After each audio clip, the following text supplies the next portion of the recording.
नमस्कार, प्रणाम। मैं हूं दमन तिवारी और आप देख रहे हैं दत्ता महोदय। लखनऊ विश्वविद्यालय में LLB 3 years course 5 years course में सेमेस्टर के एग्ज़ाम्स जल्दी शुरू हो जाएंगे। आज अपने इस वीडियो में जो कि हम लगातार बात कर रहे हैं जो आपके पेपर्स हैं उनके इंपॉर्टेंट टॉपिक्स को लेकर के, जहाँ से आपको 10 बड़े सवाल मिलने की उम्मीद है, जहाँ से आपको 10 जो आपके लिए महत्वपूर्ण टॉपिक होने वाले हैं वो कौन से हैं, उस पर हम लगातार बात कर रहे हैं। और आज के अपने इस वीडियो में हम बात करेंगे जो ऑनर्स में 4th सेमेस्टर का पेपर है, जूरिस्प्रूडेंस का पहला पेपर है, उसके बारे में। जूरिस्प्रूडेंस की आपकी जो 4 यूनिट है उसमें बेसिक कंसेप्ट हैं आपके जूरिस्प्रूडेंस के। उसमें आपको जूरिस्प्रूडेंस की जो डेफिनेशन है, नेचर है, स्कोप है, लॉ से क्या रिलेशन है, उसके क्या लिंकेज हैं। उसके बाद जब आगे बढ़ते हैं तो स्कूल्स पढ़ने होते हैं हमको। हिस्टोरिकल लॉ स्कूल है, एनालिटिकल लॉ स्कूल है, सोशोलॉजिकल लॉ स्कूल है, और ढेर सारे फिलोसोफर्स हैं, ढेर सारे जानकार हैं जूरिस्प्रूडेंस के, उनके बारे में, उनकी थ्योरीज के बारे में पढ़ना है।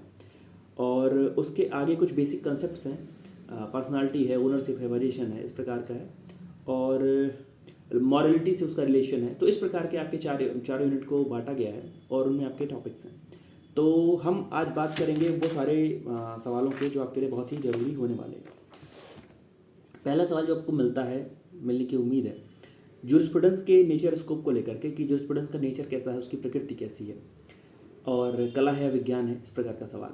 और जूरिस्प्रूडेंस का स्कोप क्या है। स्कोप मीन्स आप उसको किस किस क्षेत्र में उसका विस्तार कर सकते हैं, कहाँ तक कैसे जोड़ सकते हैं, लिंकेज कैसे निकाल सकते हैं। तो जो जूरिस्प्रूडेंस का नेचर है, स्कोप है, और उसकी डेफिनेशन को प्रयास करिए कि 2-3 जानकार, 2-3 दार्शनिकों के माध्यम से पढ़िए, 2-3 लोगों की डेफिनेशन पढ़िए जूरिस्प्रूडेंस के बारे में, और जूरिस्प्रूडेंस का जो नेचर है और स्कोप जो उन्होंने डिसाइड किया है उसके बारे में पढ़ करके जाइएगा। दूसरा सवाल, जो सोर्सेज हैं, लॉ के सोर्सेज हैं, 3 सोर्सेज हैं प्रोमिनेंट की, लेजिस्लेशन, प्रेसिडेंट और कस्टम्स। इन तीनों के बारे में पढ़ करके जाइएगा। लेजिस्लेशन बहुत कॉमन सी चीज़ है, इसलिए कई बार लेजिस्लेशन के बारे में नहीं पूछा गया है। और आपसे सोर्सेज ऑफ लॉ के अंतर्गत खास तौर पर कस्टम के बारे में, प्रेसिडेंट के बारे में पूछा गया है कि एक वैध रूढ़ी के लिए एक क्या आवश्यक शर्तें होनी चाहिए। मतलब कि एक कस्टम को फॉलो करने के लिए, एक कस्टम को लॉ की तरह मानने के लिए उस कस्टम के अंदर क्या होना चाहिए। और उसी के साथ दूसरी चीज़ प्रेसिडेंट को लेकर के भी सवाल पूछे गए हैं। तो सोर्सेज ऑफ लॉ में आप कस्टम, प्रेसिडेंट दोनों पर विशेष ध्यान देकर के जाइएगा। स्कूल्स की अगर बात कर लें, स्कूल्स में बड़ा मतभेद भी है कि कई सारे स्कूल्स में, कई सारे फिलोसोफर में थोड़ा सा कन्फ्यूजन रहता है कि कौन किस स्कूल का है। तो प्रयास करिए कि पहले तो आप एक स्कूल्स का और उसके फिलोसोफर का, उसके जो गिवर हैं उनका नाम उनके नीचे लिख लीजिए। जैसे आपने ऊपर सोशोलॉजिकल लॉ स्कूल लिखा तो आप उसके नीचे डीन रॉस्को पाउंड करके लिख लीजिए।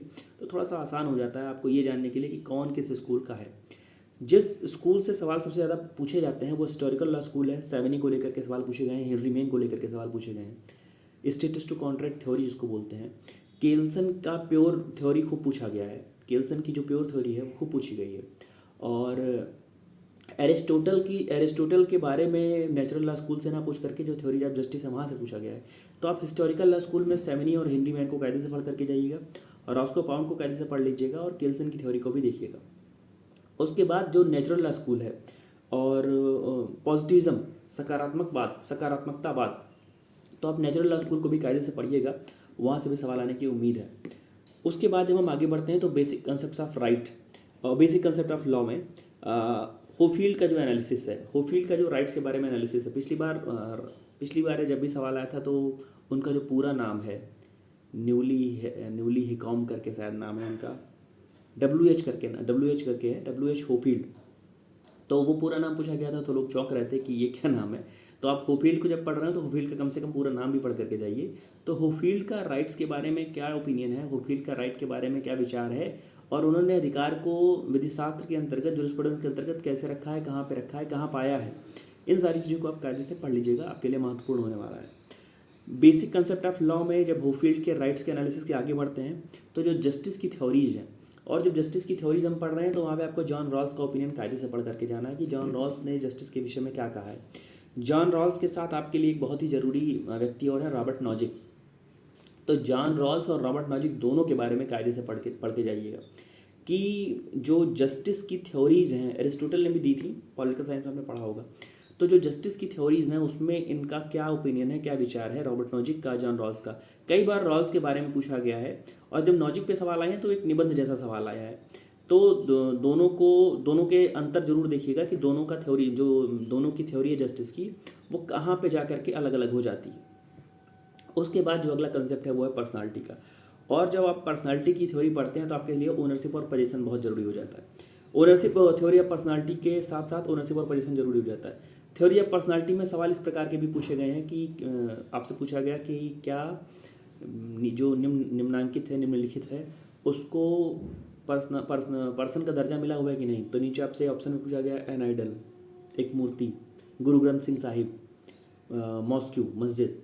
तो आप उन सारे केस लॉज को भी पढ़ करके जाइएगा जिसमें मंदिर को, मस्जिद को, गिरजाघर को या सिखों के उस पवित्र ग्रंथ को, उसको माना गया है, पर्सन माना गया है कि नहीं माना गया है।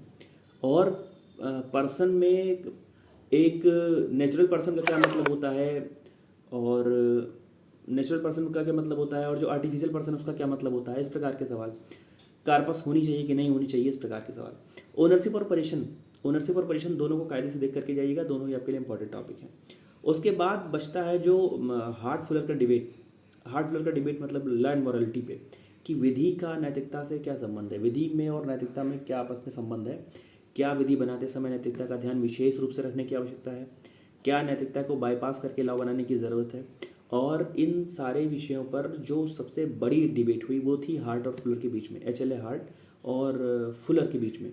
उन लोगों ने आपस में एक दूसरे को लेटर्स लिखे और वो लेटर्स आगे चल करके निबंधों के रूप में प्रकाशित हुए, और ये पाया गया कि उसमें लॉ एंड मॉरलिटी में मॉरलिटी को लॉ में मिथ माना गया, और कहा गया कि सदैव मॉरलिटी को ध्यान में रखते हुए लॉ बनाना या सदैव लॉ को ध्यान में रखते हुए मॉरलिटी को बाईपास कर देना, ये बहुत उचित नहीं है, युक्तियुक्त नहीं है। तो लॉ एंड मॉरलिटी में एक रेखा खींची जानी चाहिए, इस प्रकार की बात की गई। तो जूरिस्प्रूडेंस को आप जब भी पढ़िए तो शुरुआत में उसकी डेफिनेशन, नेचर, स्कोप, उसका लिंकेज कैसे कैसे कहाँ से जुड़ता है, उसके जो सोर्स हैं, लॉ के सोर्स हैं, उसमें कस्टम, प्रेसिडेंट, लेजिस्लेशन, तीनों को पढ़ करके आइए। स्कूल्स में आप natural law school, historical law school, sociological law school, तीनों में प्रयास करिए कि कम से कम एक एक व्यक्ति की थ्योरी आपको कायदे से पता हो, आती हो। उसके बाद जब बेसिक कंसेप्ट आप लॉ में पढ़ते हैं तो वहाँ पे राइट्स के बारे में जो होफील्ड का एनालिसिस है उसको पढ़ना जरूरी है। सेमिनी और हेनरी मैन को हिस्टोरिकल लॉ में कायदे से पढ़ लीजिएगा। थ्योरी ऑफ जस्टिस में जॉन रॉल्स का जो रॉल्सियन ओपिनियन है और रॉबर्ट नॉजिक का जो ओपिनियन है उसको पढ़ लीजिएगा।